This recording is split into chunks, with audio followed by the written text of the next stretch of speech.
We've had multiple schools coming out of level 3 evacuation at different times. The first group that came out were over a half a mile from any fire.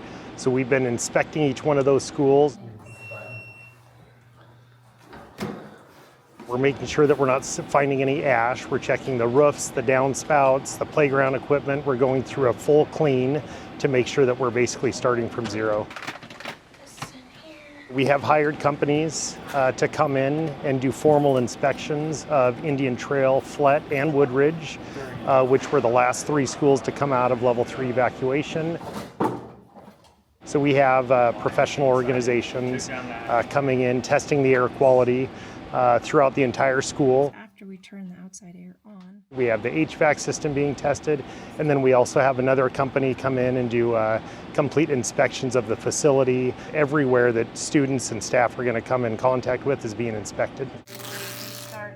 The HVAC system was shut off when the fire first happened, so we sealed the building as tight as we could.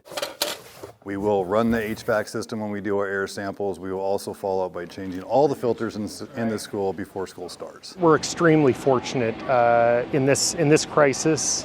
All of the local districts have come together and really started partnering around what does it look like to start school again with safety at the forefront of our minds.